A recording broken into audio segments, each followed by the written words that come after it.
good to see you again. Wow, we've got a big one today, okay? We're going to look at the worldview of secular humanism. But I don't want you to get scared. I know that there's way more information than I can tell you in this video. But what I'm trying to do is I'm trying to select the most important things so that you can have a ground understanding of secular humanism and you won't get overwhelmed. Okay? But you can watch this video again. You can share it. You can talk about it with your friends. You can talk about it with me. You can comment. It's a discussion. Remember that. It's all about discussion. So, what's a worldview? If you don't know what a worldview is, I've made another video with a foundation for what a worldview is. Go and see that first, and then come back and watch this one. But ultimately, a worldview is the trajectory of someone's thinking. And a decision made in one area affects the others. And that is going to inform how you behave, how you respond to things. And so my hope is that as I'm talking about the secular humanist worldview, you might recognize yourself in some of these categories. But I'm not necessarily talking about you, okay? I want to make that clear, okay? This is an archetype. This archetype is someone who has thought through every level of their worldview. Now, if you haven't thought through every level of your worldview, it's more likely that you're going to have a hodgepodge worldview that's not necessarily fully consistent because you haven't thought about it. So if you recognize yourself in anything that I'm saying, please don't get offended. I'm not necessarily talking about you, okay? Remember, I want to continue this chat with you, this discussion. So let's start on the categories. Do you remember the categories? They were in the other video. So the first one's theology, but I've kind of categorized them a little bit. So this first section I'm going to call God and the universe, right? So in terms of theology, let me back up. Now, if you want to go and research this on your own, the secular humanists have 3 documents that you can read. It is the Humanist Manifesto 1, which was written in about 1933. The Humanist Manifesto 2, which was written in about 1973. And the Humanist Manifesto 3, I think was written in 2003, but I'm not sure. I really recommend you read those in your own time because it's really going to go through all of this and show you that I'm not just making it up. This is not guesswork. This is collating information, okay? And I probably should say one other thing. Some of the quotes I'm going to use, I'm selecting the quotes because they illustrate the point I'm trying to make really well. But that doesn't necessarily mean all the people who I'm quoting are necessarily secular humanists. But some of them are. Like, for instance, Paul Kurtz is a secular humanist. He was one of the signatories or the writer of the Humanist Manifesto number 2, right? But at the same time, some of the other quotes are from people that might be secular humanists. I just chose their quote because it gives the flavor of the idea that I'm trying to get across. Okay. God and the universe.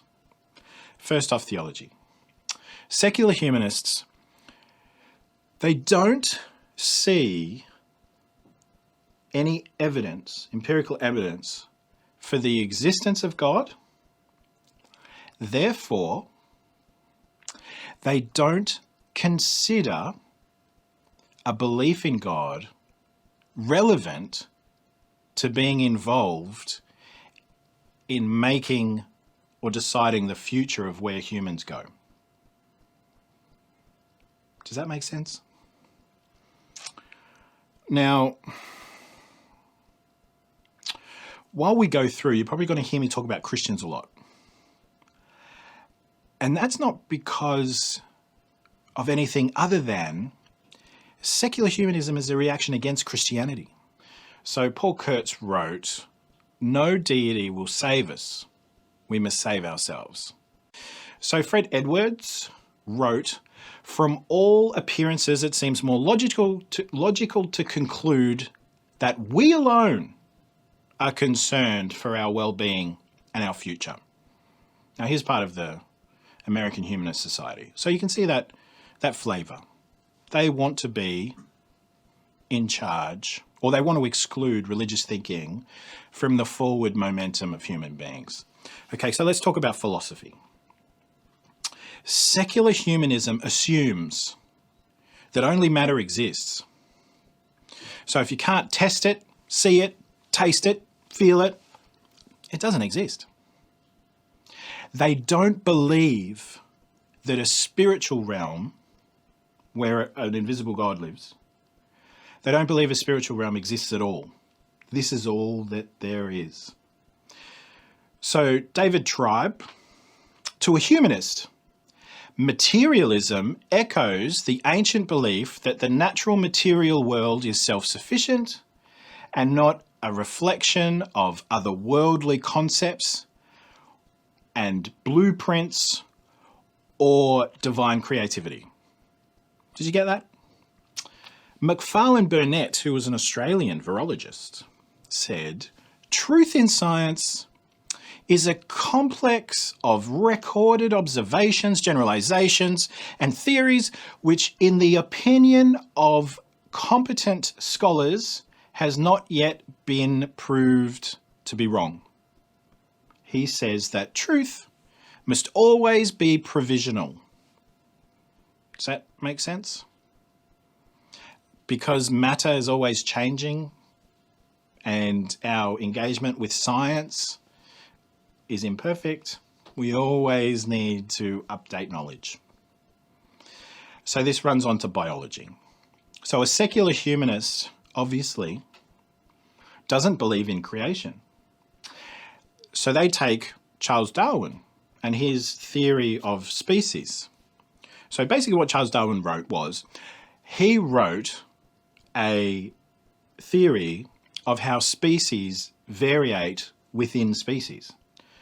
So what scientists who have a secular humanist worldview do is they take that and they extrapolate it out. And that's why they sometimes call them neo-Darwinism. And they basically think that evolution, if it's good for species, it's good for everything. So they believe that everything evolved from very simple to more complicated, and it's a continuum, and that's how we got here. It's through mindless process, random chance, that sort of thing. No God was involved, because they don't believe in God.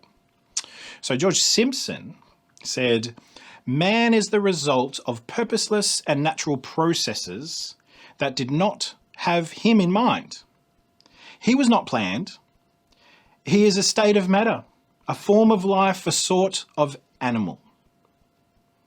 And the Council of Democratic and Secular Humanism, this was written in 1980, said, "Although the theory of evolution cannot be said to have reached its final formation," remember what McFarlane said, that, there's always some flux, "the evolution of the species is supported so strongly by the weight of evidence that it's difficult to reject it."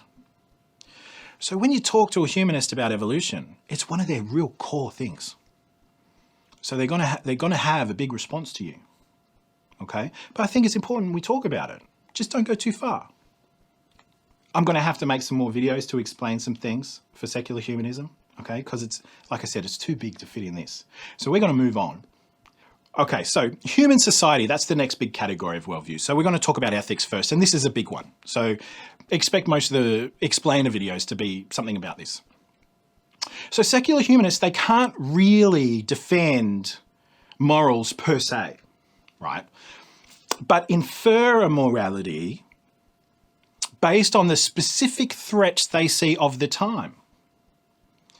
I mean, that's what secular means, actually. It means of an age. And humanism obviously means, concerning human beings. So secular humanism is like a now thinking. We have to do this now. What are the problems now? So their morality, because they don't have God, there's no God telling them, you must do this, you must do that. No, they flat out reject that.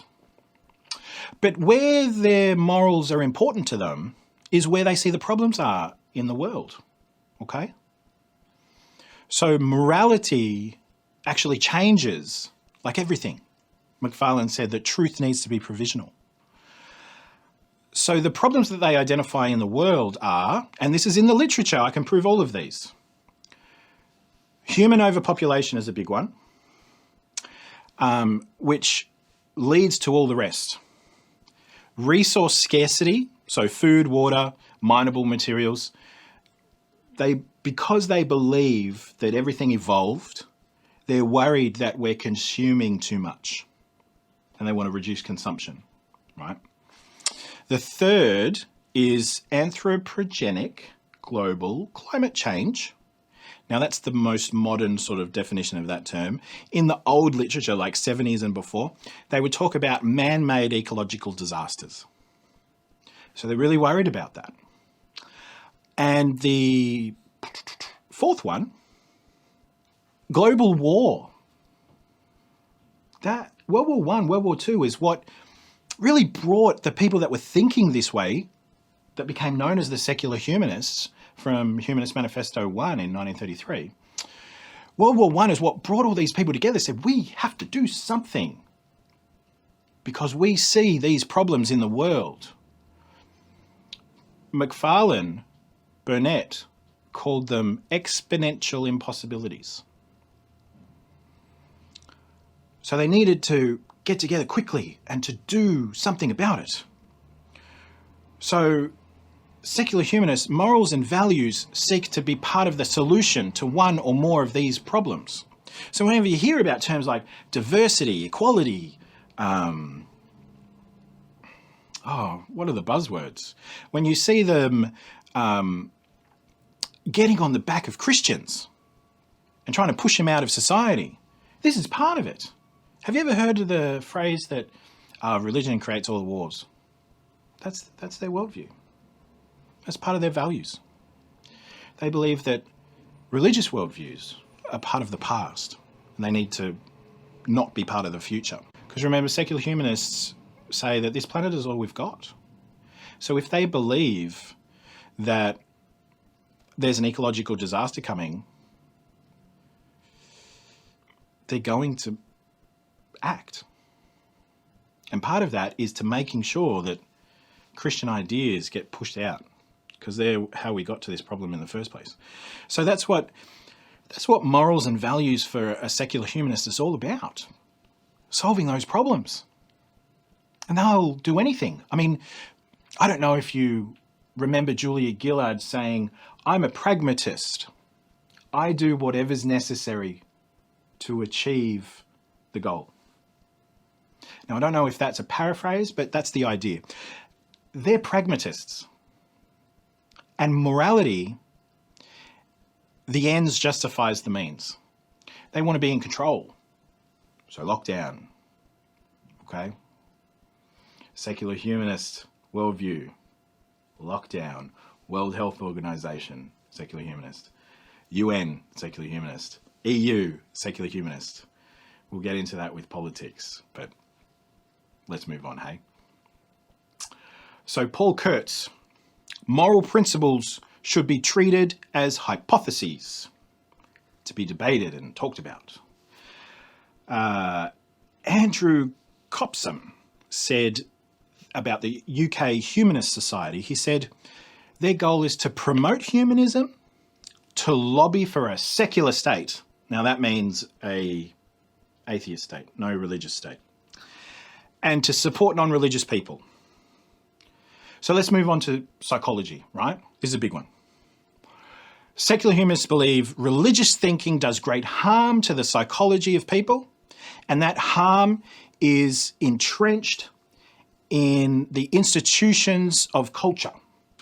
Enshrine this damaging religious idea about things. And for a good humanist, those structures need to be dismantled and rebuilt back up to represent the new society that they're going for, right? The new values, the new morality. Carl Rogers, Abraham Maslow, they're part of what's known as the third wave of psychology. We don't have to get into it too much, but basically what they're saying is you need to self-actualize. Imagine a pyramid, right? And on the bottom, you've got your most basic needs: food, water, shelter. And once you meet those needs, you move up to the next one. So family, relationship. And then you move up to the next one: job, career.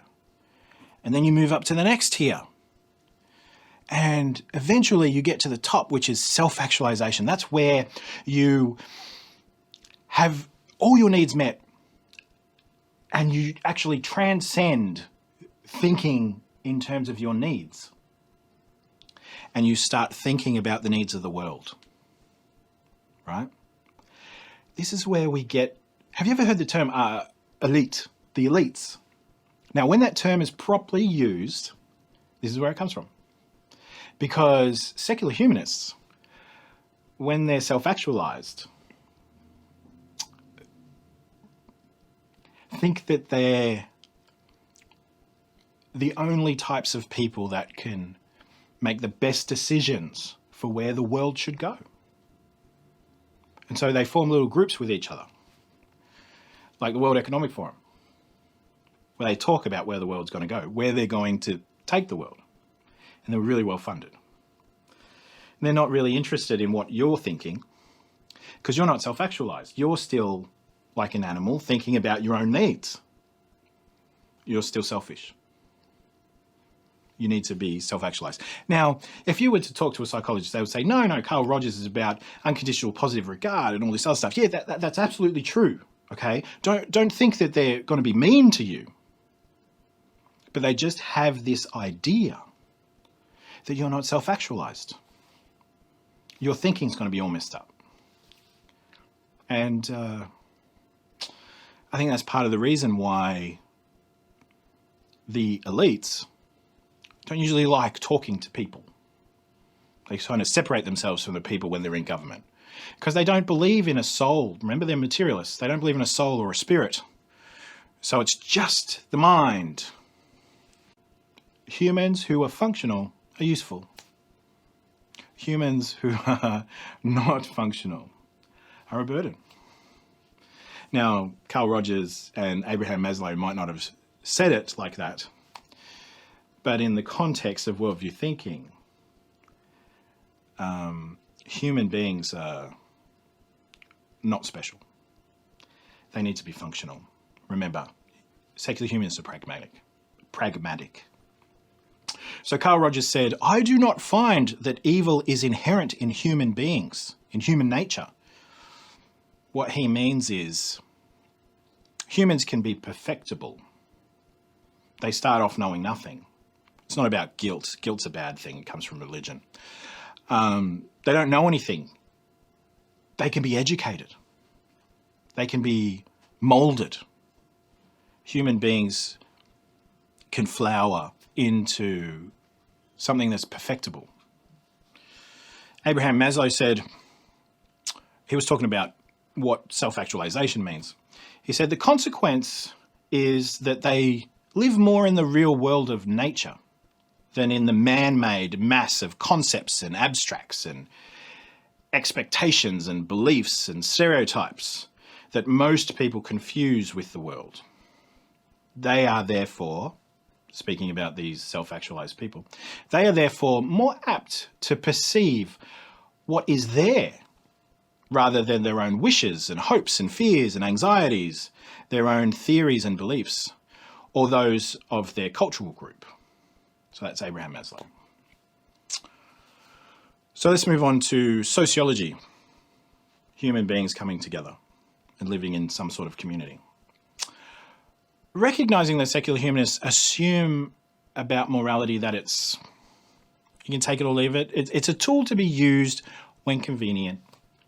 Most of the time, treating people kindly and nicely is convenient because a peaceable society doesn't make war. Remember, back to their values. They're worried about world war. But you can see how it's logical that they want to reconstruct society. They want to move it away from its religious foundation. They want to move it into the new society. So they favour human choices that aid in reducing population, reducing ecological impact, reducing consumption. Basically, they want to construct society in a way that works towards solving these problems. So traditional values are actively suppressed. They're mocked, they're marginalised. And that's in the hopes that people who believe in traditional values and religious thinking, that they'll abandon it voluntarily. That's what they want. They don't want to fight. They want you to come and join them. It's called co-opting. They even don't mind if you still believe in God.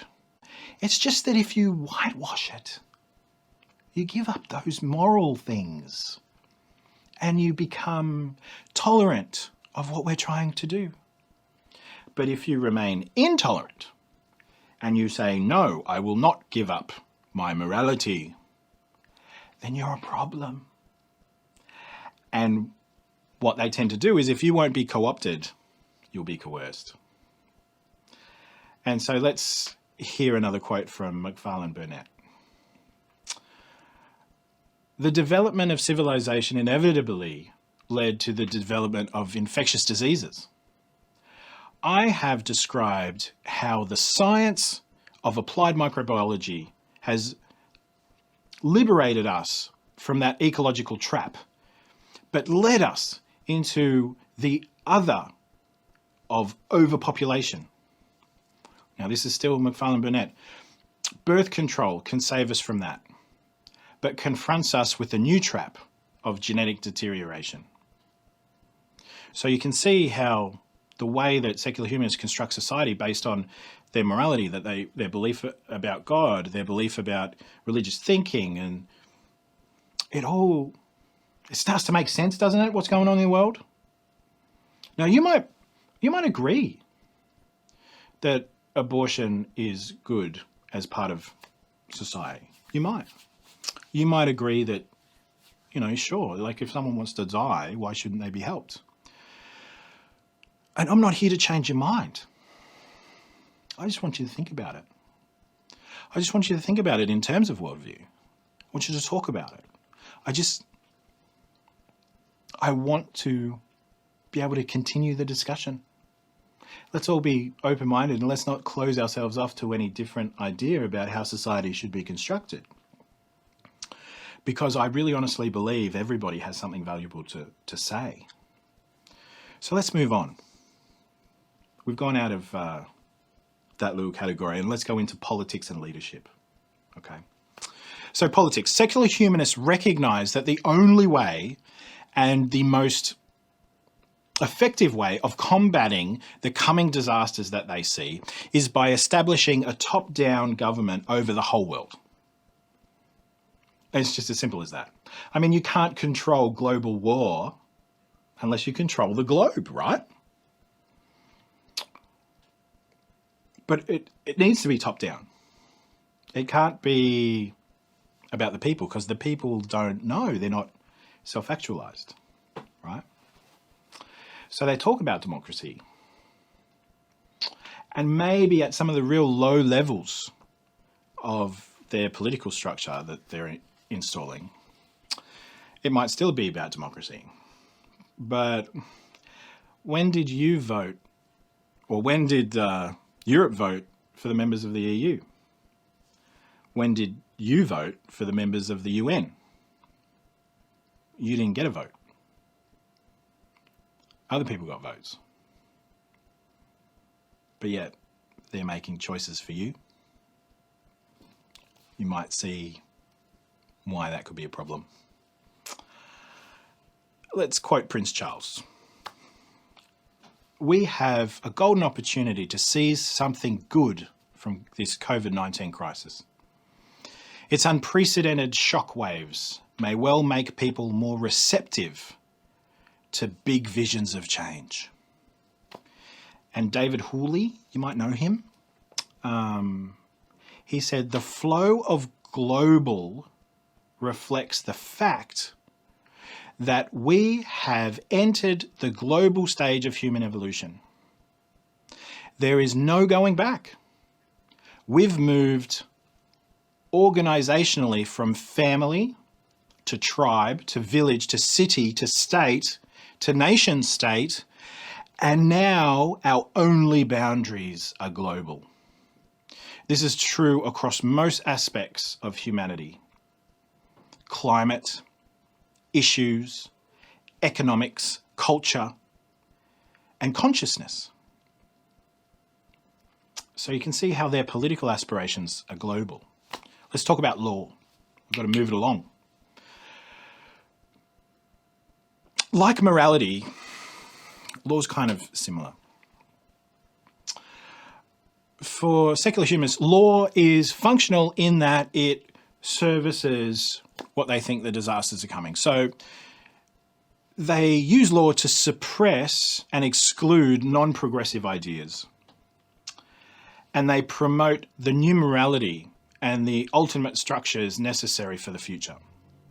That's what they're doing. That's how they use law. If you notice, gone are the days where you would have debates in the sense that you were trying to persuade people. It's not like that anymore. They're not willing to be persuaded. Secular humanists, it's not about persuasion. It's not up for discussion whether we deal with these issues or not. They're going to deal with them. They're going to. So that makes lawmaking a bit different. They recognize that doing social change too quickly is going to cause rebellion, and they don't want rebellion. They want people to sort of move along slowly. They recognize that people need to move along slowly. People change their minds. It takes about 15 to 20 years for a generation to move through school. And that's really where all of the ideas of secular humanism are pumped into. The school system. They want to educate the children about the new morality, right? And so it takes about 15 to 20 years for those people that have gone through that schooling to start occupying significant jobs of power in the community, in the universities, in the governments. They don't want to leave the future to nature, like we said before, but they make laws basically to keep order and to promote the society and the values that they see for the future, and to suppress the values that kind of got us here, that they see as the problem, the religious values. Have you ever heard of Fiona Patton? She started in the Sex Party, but she's moved to the Reason Party. The Reason Party is a secular humanist. If you hear reason, it's usually secular humanist. Richard Dawkins says a lot about it. They're all into reasoning through things, but not anybody reasoning through things, just the people that are self-actualized or scientifically savvy, you know. Anyway, Fiona Patton, she was declared Humanist of the Year for Australia, the Australian Humanist Society, for 2020. And in her speech, she said this: if we as a society and we as politicians and members of parliament got rid of as many religious exemptions and exceptions in our laws as possible, we would make a much fairer, a much kinder, and a much more humanist society in Australia. Now that sounds really good, right? And you might even agree. Again, I don't want to offend you. I'm not here to argue with you. But excluding a whole group of people from the process of politics and lawmaking doesn't seem fair, does it? I think that we need to have more of a conversation about this, don't you?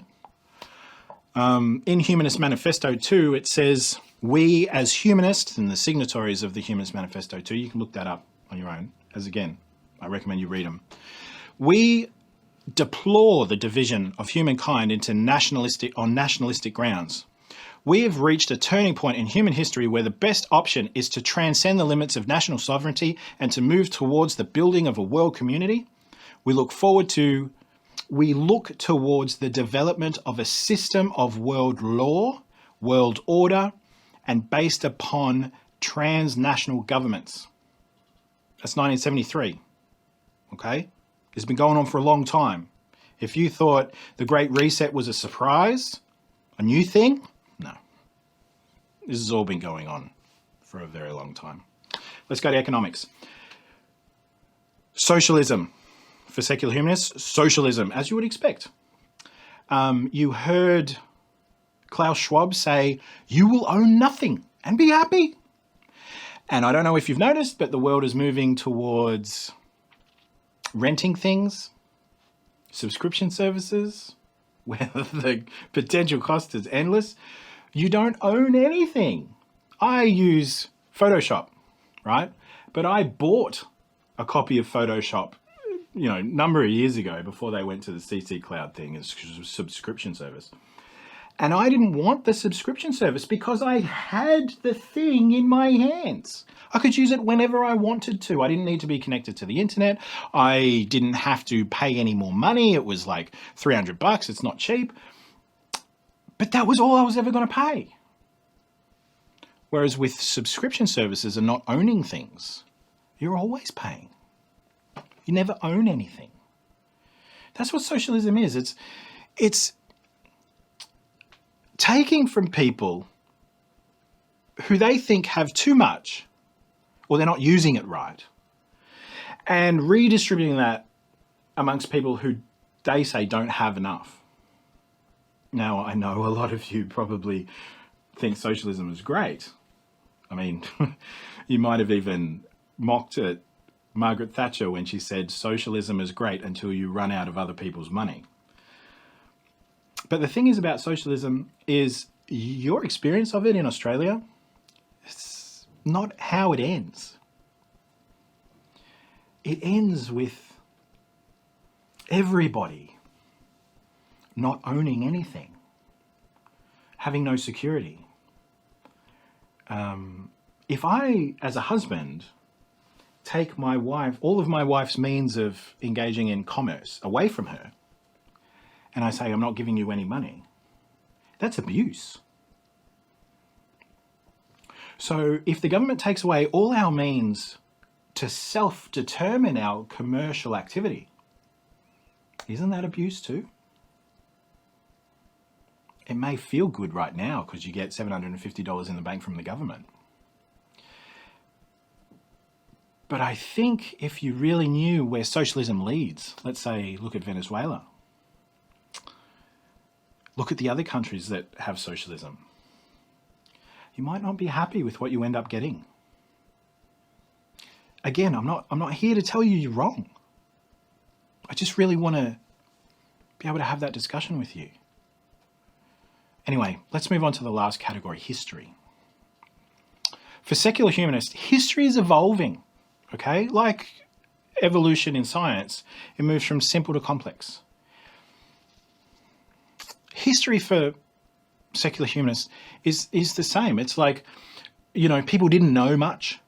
They didn't know much about their world and the way it worked, and they invented God to explain lots of things. And as we've grown in knowledge and the ability, we've actually moved towards, as a conscious species, we've moved towards self-actualization, right? So now, with all our technological knowledge, we as a species are reaching self-actualization when we're no longer thinking about how to sustain us. We're thinking about how to sustain the world, as in the planet. And so, for a secular humanist, historical evidence, historical arguments, what was wrong with the French Revolution. They don't really think about that because their morals are whatever works for the time, right? So having a discussion with a secular humanist over looking to the past to how we should move on in the future, if a secular humanist has actually thought through all their worldviews, they won't really entertain it. They might look to see what worked and try that, but as far as going backwards, they're not going backwards. Julian Huxley, you might know that name. His brother Aldous Huxley wrote a book called Brave New World.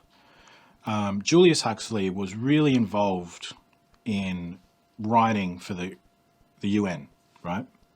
So anyway, he said this: man's destiny is to be the sole agent of the future evolution of this planet. The idea that man becomes worthy of being selected by nature. And this could go one of two ways. Either we don't self-actualize and we destroy everything, or we self-actualize and we restore everything to homeostasis. But fundamentally, there's nothing special about humans. We're just self-actualizing. Okay. So Lynn White, I mentioned him before. He said this: no new set of basic values has been accepted in our society to displace those of Christianity. I should mention his writing in about 1967. Hence, so no new set of basic morals is displacing Christianity. They haven't accepted it. They haven't updated their morals. Hence, and I continue the quote, we shall continue to have a worsening ecological crisis until we reject the Christian axiom that nature has no reason for existence save to serve man.